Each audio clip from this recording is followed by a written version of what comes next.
Hello friends आज के video में हम गीजर कनेक्शन किस तरह किया जाता है एंड गीजर वर्किंग किस तरह होती है सीखने वाले हैं, जिसमें हम काफ़ी आसान तरह से सीखने वाले हैं। गीजर में हमें कौन कौन से कंपोनेंट्स दिए गए होते हैं, उन कंपोनेंट्स की वर्किंग किस तरह होती है, प्रॉपर कनेक्शन किस तरह किया जाता है, सब कुछ काफ़ी आसान तरह से सीखने वाले। तो वीडियो को लास्ट तक जरूर वॉच कीजिए। चलिए वीडियो स्टार्ट करते हैं और सबसे पहले हम कंपोनेंट्स समझ लेते हैं। सबसे पहले हमारे पास गीजर में एक हीटर होता है जो कि हमारे पानी को गर्म करने के लिए यूज़ किया जाता है। एक हमारे पास थर्मोस्टेट होता है। ये थर्मोस्टेट आप देख सकते हैं, ये क्या होता है, हमारे जो हीटर होता है इसे ऑटोमेटिक ऑन ऑफ करने के लिए यूज़ किया जाता है। थर्मोस्टेट में आप यहाँ पे टेम्परेचर सेटिंग देख सकते हैं। 25 डिग्री टेम्परेचर से लेकर 75 डिग्री टेम्परेचर तक यहाँ पे थर्मोस्टेट में टेम्परेचर दिया गया है। नॉर्मली जो थर्मोस्टेट होता है इसे हम 65 डिग्री टेम्परेचर के ऊपर सेट करते हैं। क्या होता है, जब हमारे पानी का टेम्परेचर 65 डिग्री टेम्परेचर से ज़्यादा हो जाता है तो उस कंडीशन में थर्मोस्टेट हीटर को ऑटोमेटिकली ऑफ कर देता है। और जब पानी का टेम्परेचर 65 डिग्री टेम्परेचर से कम होता है उस कंडीशन में ये हीटर को स्टार्ट करने के लिए यूज़ किया जाता है। ये एक तरह से आप देख सकते हैं थर्मोस्टेट क्या होता है, हीटर को कंट्रोल करता है। एक हमारे पास ऑटो कट ऑफ स्विच होता है जो कि ओवरलोड की तरह कार्य करता है। ये हमारे पास सेकंड प्रोटेक्शन होता है। नॉर्मली तो हमारा जो हीटर है वो थर्मोस्टेट के जरिए ही स्टॉप हो जाएगा, बट बाय द वे हमारे थर्मोस्टेट में कोई फॉल्ट आ गया या किसी कारणवश यह कार्य नहीं कर पाया तो उस कंडीशन में ऑटो कट ऑफ स्विच हमारे हीटर को ऑफ करने के लिए यूज़ किया जाएगा। देखिए थर्मोस्टेट में हमने टेम्परेचर 65 डिग्री टेम्परेचर पर सेट किया और ये जो ऑटो कट ऑफ स्विच होता है इसकी सेटिंग नॉर्मली 90 डिग्री टेम्परेचर के ऊपर की जाती है। यह तभी वर्क करेगा जब हमारा थर्मोस्टेट प्रॉपर वर्क नहीं कर रहा है या खराब हो गया है।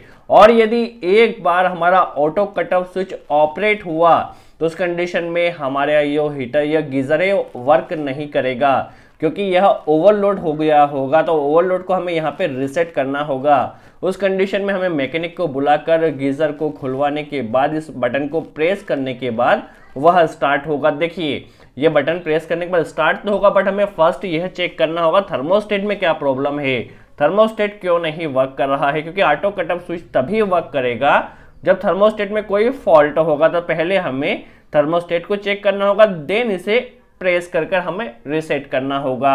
तो देखिए आपको समझ में आ गया होगा, ऑटो कट ऑफ स्विच तभी वर्क करेगा जब थर्मोस्टेट खराब हो गया होगा। यह हमारे पास सेकंड प्रोटेक्शन के लिए यूज होता है। इसके अलावा हमारे पास एक ऑन इंडिकेटर होता है जो कि हमारा जब हीटर ऑन रहेगा उस कंडीशन में ग्लो होगा। इसके अलावा हमारे पास एक पावर इंडिकेटर होता है जो कि कंटिन्यू ऑन रहता है। देखिए जैसे ही हमारे गीजर में यदि पावर आ रही है तो उस कंडीशन में यह पावर इंडिकेटर ऑन रहेगा। जब हमारा देखिए हीटर ऑन रहेगा तब यह इंडिकेटर ऑन होगा, जब हीटर ऑफ होगा तो यह ऑफ हो जाएगा। और यह पावर इंडिकेटर हमें दिखाता रहेगा गीजर में हमारी कंटिन्यू सप्लाई आ रही है। इसके अलावा देखिए यहाँ पे हमारे पास सप्लाई के लिए हमने थ्री पिन टॉप को यहाँ पे कनेक्ट किया है। देखिए यहाँ पर जो सबसे पहले हमारे पास फेज, न्यूट्रल एंड अर्थिंग आती है। देखिए इसका कनेक्शन किस तरह किया जाएगा हम समझ लेते हैं। और जो पावर प्लग का आप यूज़ कर रहे हैं वो एटलीस्ट 16 एम्पेयर तक के लोड को सहन करने के लिए होना चाहिए। सबसे पहले अर्थिंग कनेक्शन की बात की जाए तो अर्थिंग हमारा काफ़ी सिंपल होता है। यहाँ से अर्थिंग जाकर सबसे पहले गीजर की बॉडी पर हमें कनेक्ट कर देना है, जहां पर भी मेटल का पोर्शन हो। देखिए हमने यहाँ पे अर्थिंग को कनेक्ट कर दिया है। अब इस कंडीशन में कोई लीकेज करंट होगा तो यहाँ से अर्थिंग के प्लग के जरिए अर्थ हो जाएगा और हमें शॉक नहीं लगेगा। चलिए न्यूट्रल कनेक्शन की बात की जाए तो न्यूट्रल सबसे पहले हमें दोनों इंडिकेटर में कनेक्ट करना है प्लस हीटर में कनेक्ट करना है। तो न्यूट्रल देखिए हमने पावर इंडिकेटर में कनेक्ट कर दिया है, यहीं से एक लूपिंग लेकर यहाँ पर ऑन इंडिकेटर में हमने न्यूट्रल कनेक्ट कर दिया और यहीं से एक लूपिंग लेकर हमने हीटर में भी न्यूट्रल कनेक्ट कर दिया है। तो न्यूट्रल हमें 3 जगह पर कनेक्ट करना होता है, दोनों इंडिकेटर में देना होता है प्लस हीटर में कनेक्ट करना होता है। तो यहाँ से हमने तीनों जगह पर न्यूट्रल को कनेक्ट कर दिया है। नॉर्मली यहाँ से लूपिंग ले जाकर भी किया जा सकता है, बट हमने यहाँ पे देखिए 3 जगह पर न्यूट्रल कनेक्ट किया है। फेज कनेक्शन की बात की जाए तो फेज हमारा यहाँ पे देखिए, यहाँ पे सबसे पहले फेज आता है और यह जाता है ऑटो कट ऑफ स्विच में। देखिए ऑटो कट ऑफ स्विच में हमने यहाँ पे कनेक्ट कर दिया है इसे। इसके जो होता है auto cut off switch series में कनेक्ट किया जाता है। तो देखिए यहाँ से इसकी सप्लाई यहाँ से निकलेगी। यदि 90 डिग्री टेम्परेचर हो जाता है तो उस कंडीशन में यह ट्रिप होगा, बट फर्स्ट थर्मोस्टेट 65 पर ही ऑपरेट होगा। तो यहाँ की सप्लाई यदि हमारा auto cut off switch proper work कर रहा है तो यहाँ से सप्लाई यहाँ पर निकलेगी और यह जाके हमारे थर्मोस्टेट में जाएगी। देखिए thermostat and auto cut off switch को हम सीरीज में कनेक्ट करते हैं, सीरीज में कनेक्ट कर दिया है और यहाँ से सप्लाई हमारी निकलेगी जो कि हमारे हीटर को जाकर ऑन करने वाली है। तो देखिए यहाँ से हमारा हीटर ऑपरेट हो जाएगा। देख सकते हैं आप फर्स्ट थर्मोस्टेट यदि 65 डिग्री टेम्परेचर से ज़्यादा हमारे पानी का टेम्परेचर होता है तो उस कंडीशन में थर्मोस्टेट ऑपरेट होगा। यदि थर्मोस्टेट में कोई प्रॉब्लम हो चुकी है तो उस कंडीशन में 90 डिग्री पे auto cut off switch operate होगा। तो ये हमारे पास दोनों thermostat and auto cut off switch का कनेक्शन भी हो चुका है, हीटर कनेक्शन भी हो चुका है। अब हमें इंडिकेटर कनेक्शन समझना है। तो देखिए इंडिकेटर हमारे पास दो है, एक पावर इंडिकेटर है और एक ऑन इंडिकेटर है। तो पावर इंडिकेटर हमेशा हमारा ऑन रहेगा। देखिए तो यहाँ से हमें एक वायर या तो आप power auto cut off switch के आउटपुट से ले लीजिए, थर्मोस्टेट के इनपुट से ले लीजिए।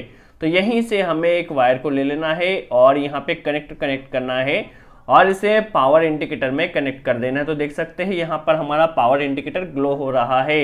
यह हमेशा ऑपरेट रहेगा, यह तभी स्टॉप होगा जब हमारा auto cut off switch operate हो गया है। यदि आपके दोनों इंडिकेटर नहीं जल रहे हैं तो उस कंडीशन में आप समझ सकते हैं कि आपका auto cut off switch operate हो चुका है। उस कंडीशन में भी आपको आपके गीजर को खोलना होगा। यदि आपका दोनों इंडिकेटर पावर इंडिकेटर ग्लो नहीं हो रहा है तो इसका फॉल्ट यही है कि auto cut off switch operate हो चुका है। नॉर्मल कंडीशन में आपका पावर इंडिकेटर हमेशा ग्लो करेगा। आई होप आपको क्लियर हुआ हो। तो देखिए यहाँ से हमारा पावर इंडिकेटर ग्लो हो चुका है जो कि हमेशा ग्लो करेगा। अब हमें ऑन इंडिकेटर का कनेक्शन करना है। तो ऑन इंडिकेटर कनेक्शन के लिए देखिए यहाँ से हमें एक लूपिंग लेना है जो हीटर में हमने कनेक्ट किया है। यहीं से जब हीटर हमारा ऑपरेट होगा तब ऑन इंडिकेटर ने ग्लो होना चाहिए। तो हीटर से ही हमें एक वायर कनेक्ट करना है और इसे ले जाकर हमें ऑन इंडिकेटर में कनेक्ट कर देना है। तो देख सकते हैं हमारा ऑन इंडिकेटर का कनेक्शन यहाँ पर हो चुका है। ऑन इंडिकेटर हमारा तभी ग्लो होगा जब हमारा हीटर ऑपरेट होगा। यदि हीटर स्टॉप हो चुका है तो इस कंडीशन में ऑन इंडिकेटर हमारा स्टॉप हो जाएगा और पावर इंडिकेटर हमेशा हमारा ग्लो होगा। पावर इंडिकेटर तभी स्टॉप होगा जब हमारा auto cut off switch operate हो चुका होगा। सो आई होप आपको क्लियर हुआ हो गीजर में कौन कौन से कंपोनेंट्स कनेक्ट किए जाते हैं, उनकी वर्किंग किस तरह होती है, प्रॉपर कनेक्शन किस तरह किया जाता है। यदि वीडियो अच्छा लगा हो तो लाइक का बटन जरूर प्रेस करें। कोई डाउट हो तो कमेंट्स में जरूर पूछे, हम पूरी कोशिश करें उसका जवाब दे सके। और यदि आपकी कोई स्पेशल रिक्वायरमेंट हो तो कमेंट्स में जरूर बताएं, हम पूरी कोशिश करें उसके ऊपर भी वीडियो बना सके। सो आज के लिए इतना ही। Thanks friends.